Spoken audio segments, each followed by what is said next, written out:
এরপরে প্রশ্ন হলো, বদনজর যে সত্য সংক্ষেপে যদি বলতেন।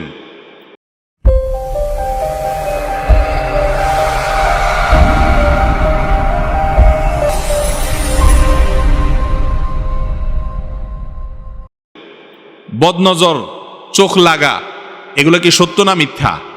এগুলা ভুয়া না এর কোনো ভিত্তি আছে? আপনারা কি মনে করেন? ভুয়া। স্টেজ থেকে অনেকে বলেছেন, আপনারাও বলছেন, কিন্তু আওয়াজ এত আসতে কেন? কেউ কারোর দিকে বদনজর এ তাকাইলে তার ক্ষতি হয়, হ্যাঁ? এই বদনজর বা নজর লাগা, চোখ লাগা যেটাকে আমরা বলি, এটা কি ভুয়া না এর কোনো ভিত্তি আছে? নারায়ে তাকবীর, সব ভুয়ার পক্ষে। আপনাদের উত্তরটা ভুয়া। বরং সঠিক হলো যে বদনজর সত্য, বদনজর সত্য। মজা করছি, আপনারা আবার রাগ করেন না যে আমাদের উত্তরে ভুয়া বলছে কেউ, তাহলে জিজ্ঞেস করছে কা? ভাই, বদনজর এই ব্যাপারে নবী করিম সাল্লাল্লাহু আলাইহি ওয়াসাল্লামের হাদিসে আসছে, আল আইনু হাক্কুন, চোখ দিয়ে মানুষ অনেক সময় কিছু দেখা রাক্ষসের মতো তাকায় থাকে, চায়া থাকে, মনে গিলা ফেলাবে এমন একটা ভাব। এরকম রাক্ষসে ভাব নিয়ে, ওরে বাবারে কেমনে এত সুন্দর হয়, আরে বাবারে কেভাবে এত ভালো হলো, এই যে রাক্ষসে ভাব নিয়ে দেখে, এটাকে নজরে হাসেদ বলা হয়, হিংসুকের নজর। মানে এটা কেন এত সুন্দর হলো, কিভাবে হলো, সে বরং এটাতে আশ্চর্য হয়ে ওইটার ক্ষতি চায়, অকল্যাণ চায়। এর মাধ্যমে ওই বস্তু বা ব্যক্তি ক্ষতিগ্রস্ত হতে পারে। এটা হাদিসে বলতেছে, নবী করিম সাল্লাল্লাহু আলাইহি ওয়াসাল্লামের ভাষ্য হলো, আল আইনু হাক্কুন, চোখ দিয়ে এভাবে দেখে বদনজর দিয়ে কারোর বা কোনো ব্যক্তি বা বস্তুর ক্ষতি করার অপশন আছে। এটা ব্যক্তির হাতে না, তার নজর রাক্ষসে হলে অনেকের নজর আছে হিংসুক নজর দিয়ে যদি তাকায়, কেন তার এরকম হইলো, এত সুন্দর তার ক্ষেতটা হইলো, হ্যাঁ, এত সুন্দর তার ছেলেটা হইলো, এরকম রাক্ষসে ভাব দিয়া নজর দিলে ওই ব্যক্তি বা বস্তু ক্ষতিগ্রস্ত হতে পারে। এটা হাদিস দ্বারা সুসাব্যস্ত প্রমাণিত জিনিস, এটা ভুয়া না।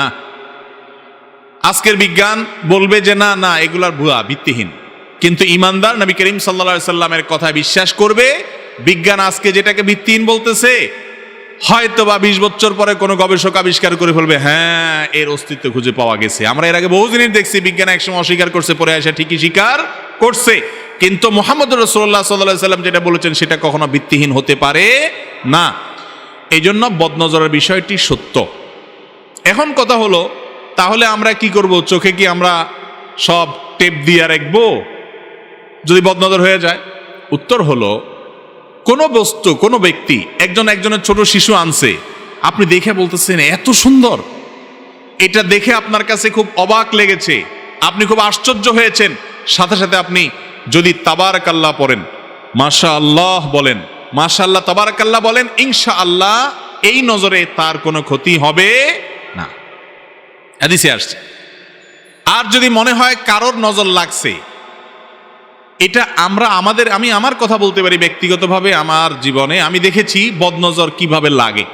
একজন মানুষ, সে একটা মন্তব্য করছে এবং তার নজর লাগছে, সে খুব আশ্চর্য হয়ে তাকাইছে, রাক্ষসের মতো তাকাইছে, এরকম মনে হয়েছে, ঠিকই পরবর্তীতে ক্ষতিগ্রস্ত হয়েছে। বাচ্চাদের ব্যাপারে এটা একটু বেশি হয়, অন্যদের ব্যাপারেও হয়।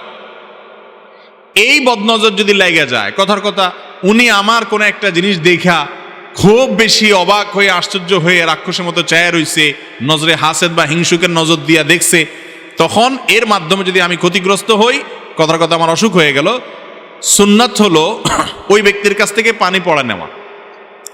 সে পানি পড়া নেওয়া মানে হলো তার শরীর ধোয়া পানি, সেটা হাত ধোয়া পানি হইতে পারে, মুখ ধোয়া পানি হতে পারে, কোন একটা পানিতে সে আঙ্গুল চুবাই দিতে পারে। যদি সেই সুযোগ না থাকে, আবার পানি নিতে গেলে মাইর দিবে যে তুমি আমার পানি নিতে আইছো কেন, আমি কি দোষ করছি? তাহলে সেক্ষেত্রে সেই যে জায়গা বসে, ওই জায়গা মুছে, ওইটা ধুইয়া সেই পানি ওই যার নজর লাগছে তার শরীরের উপরে ঢাইলা দিলে, গোসল গোসল করাই দিলেন, এতে বদনজর দূর হয়। এটাও হাদিস দ্বারা প্রমাণিত। অনেক কিছু আছে ইসলামের স্পিরিচুয়াল দিক, আধ্যাত্মিক দিক, যেগুলার বাহ্যিক কোনো ক্লু আপনি খুঁজে পাবেন না, ঠিকই তার একটা বাস্তবতা আছে। সেই জিনিসগুলো কোরআন এবং হাদিস যেটাকে সমর্থন করেছেন সেটাই শুধু আমরা বিশ্বাস করব। তবে এরকম অনেক কুসংস্কার আছে যেগুলো শরীয়ত দ্বারা, কোরআন হাদিস দ্বারা প্রমাণিত নয়। কিন্তু বদনজরের বিষয়টা কি আছে? কোরআন হাদিস দ্বারা প্রমাণিত আছে।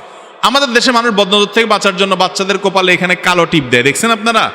গলায় কাইতন লাগায়, হাতে কাইতন লাগায়, গিরাটিরা দেওয়ায়। এগুলা বুয়া, এগুলা করতে হাদিসে নির্দেশ আসে নাই। আপনি বাচ্চা এমনি সুন্দর দেখা যাওয়ার জন্য টিপ দেন, সেটা ভিন্ন কথা, জায়েজ আছে। কিন্তু টিপ দিছেন এই জন্য যে তাহলে মুখ লাগবে না, এটা ভুল। ক্ষেতের মধ্যে অনেকে দেখবেন যে ওই যে মাটির পাতিলের তলাতে কালি লাগাই দিয়া ঝুলায় রাখে, কেন জানে? বদনজর না লাগে। কেন করে এটা? এই জন্য করে যে ক্ষেতের ফসল দেখা তার খুশি হয়ে আসে, রাক্ষসে ভাব নিয়ে তাকাবে, বদনজর দিবে, গিলে ফেলবে, খাই খাই ভাব নিয়ে তাকায় থাকবে, এটা যেন করতে না পারে। এই জন্য ওই পাতিলের তলায় কালি দিয়া, যে তুই কালি দেখ, কালি দেখলে তোর আশ্চর্য লাগবে কোত্থেকে, মুড নষ্ট হয়ে যাবে, বদনজর দিতে পারবে না। এ হলো আমাদের বুদ্ধি, কিন্তু এটা হাদিসে বলা হয় নাই। আরে ভাই, ওইটা সে দেখে মুড নষ্ট হবে, এরপর আপনার ধান খেতে ধান সুন্দর দেখে আবার সে আপনার এমন কথা বলতে পারে বা এমনভাবে তাকাইতে পারে যে বদনজর লেগে গেছে। এটা ভুল। অনেক সময় দেখা যায় হাড্ডি ঝুলায় রাখে, দেখছেন নি আপনারা? গরুর হাড্ডি, চোয়ালের হাড্ডি ঝুলায় রাখে যে বদনজর না লাগে। এগুলোর সব আমাদের মন গড়া। বদনজর সত্য ঠিক আছে, কিন্তু বদনজর লাগলে কি করবেন সেই পরামর্শ হাদিসে দেওয়া আছে।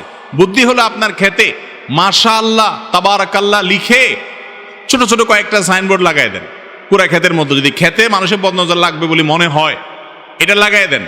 এটা লাগাই দিলে ওই লোক যদি ওইটা পড়ে, তাহলে এরপরে সে যতই তাকাক বদনজর লাগবে না। কথা কি বুঝাতে পারছি? আল্লাহ তাআলা আমাদের তৌফিক দান করুন। আমরা অনেক সময় দেখা যায় নতুন গাড়ি কিনছে, হুজুর আইনা, আমরা অন টাইমে বিশ্বাসী সব, এখন লং টাইমে আমরা বিশ্বাসী না। হুজুর আনছে, হুজুর বসেন, খতম টতম পড়ে ট্রাক, নতুন ট্রাক কিনছি, পয়সা দোয়া দরুদ করে দিয়ে যান, শেষ, আর বদনজর লাগবে না, একবারে শেষ করে ফেলছি। না ভাই, এটা সিস্টেম না।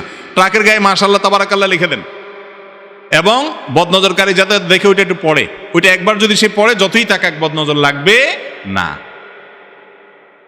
তাহলে বদনজরের বিষয় আমাদের পরিষ্কার হয়েছে তো ইনশাআল্লাহ?